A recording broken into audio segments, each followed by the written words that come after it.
Hello everyone, it's Jerry back. Um, we wanted to talk about how to avoid maintenance problems with your properties. The best way around this is to avoid buying properties that are high maintenance to begin with. Let someone else get stuck with those kind of properties.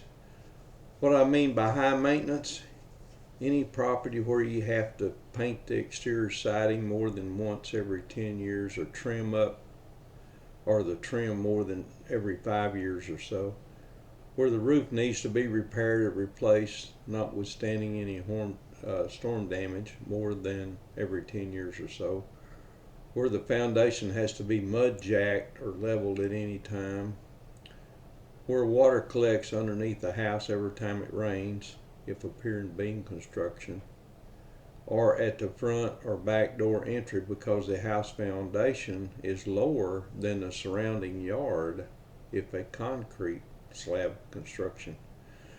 The reason you need to avoid any homes with these problems is that your maintenance costs will eat away at your rental proceeds.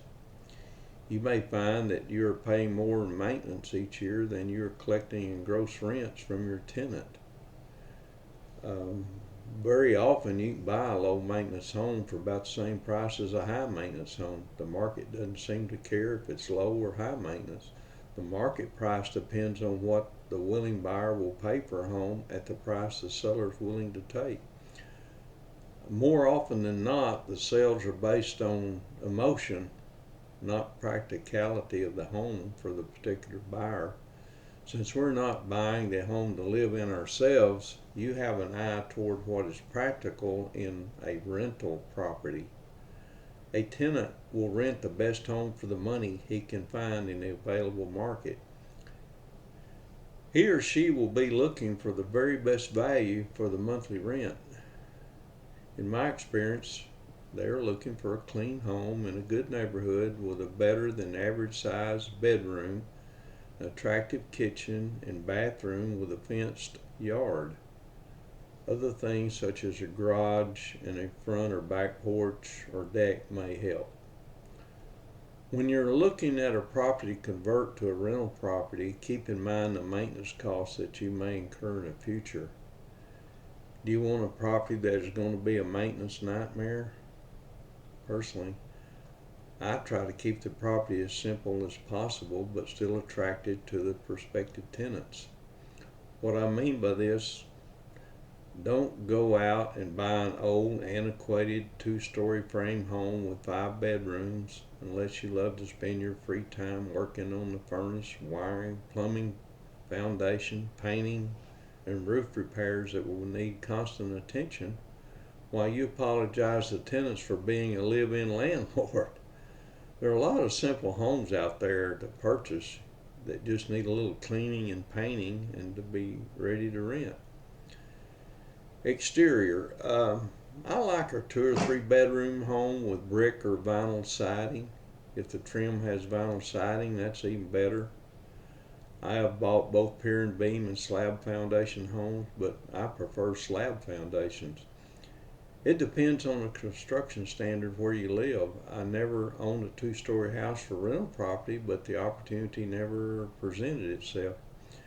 With a 2-story house, you may incur more damage if an upstairs bedroom were to have an overflow. Interior, drywall construction, carpet, ceramic tile or vinyl floors in the kitchen and bathroom area. The roof, a high quality asbestos or fiberglass shingles on at least a 5 and 12 pitch.